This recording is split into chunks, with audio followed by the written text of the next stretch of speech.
Yo, what's going on, guys? It's Houston Sports Talk back into the video today. And today I'm going to be talking about what the Atlanta Hawks offseason plan should be after getting the first overall pick. So we're going to start off by talking about who the Atlanta Hawks should draft, the first overall pick, and other potential moves I believe the Atlanta Hawks should make this offseason. And we're going to go over what the team looks like after all those moves. So let's go over it.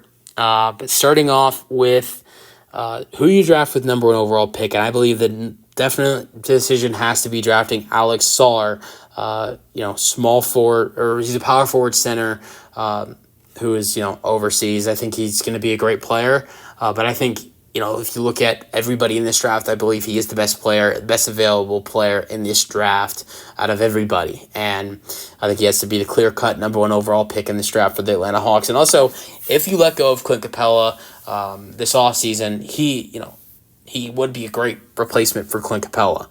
Now, I have a trade for the Atlanta Hawks. I think the Atlanta Hawks should trade Bogdan Bogdanovic, Onyeka Okongwu, DeAndre Hunter with 2 second-round picks for Brandon Ingram and Dyson Daniels, and 1 second-round pick. So Ingram and Dyson Daniels and 1 second-round pick to the Atlanta Hawks for Bogdanovic, Onyeka Okongwu, and DeAndre Hunter. I got this. So no 2 second-round picks to it. New Orleans. So it's just Bogdanovic, Onyeka Okongwu, DeAndre Hunter for Brandon Ingram, Dyson Daniels, and a second-round pick. I think Brandon Ingram would be a great addition to have a third star next to Trae Young and DeJounte Murray. I believe that getting the number one overall pick has definitely changed the perspective for the Atlanta Hawks this offseason. You thought about potentially letting go of Trae Young, letting go of DeJounte Murray. I don't think either one of those guys is going to get traded now. I could see the Hawks trading their more valuable players outside of Murray and Young to get themselves another star to bring in next to Trae Young and DeJounte Murray, which would be, in my opinion, a good addition. Bringing in Brandon Ingram. So other additions, I would love to see the Atlanta Hawks sign Malik Monk. I think this is a little bit, unrealistic. But if you're losing a great scoring sixth man like Bogdan Bogdanovic, you need to find a good replacement, and Malik Monk is a great replacement. Now, next thing I think the Hawks should do this offseason is pick up team option of Garrison Matthews. He provided great three-point shooting in the second half of the season. This team option is not high at all. I think this has to be definitely a must bring back for the Atlanta Hawks this offseason.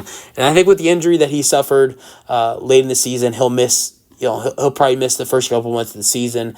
And you've already spent some money bringing in Malik Monk and trading for Brandon Ingram. So I think the Hawks should let Saddiq Bey walk. I wouldn't match any offer, but since Bey's going to miss the first couple months of the season, maybe teams will not offer him as much as money. So maybe you could afford to bring back a Saddiq Bey. So I think that decision is a little undecided because you don't know what teams are going to money wise are going to offer Saddiq Bey, knowing he might miss the first month or two of the season due to that torn ACL.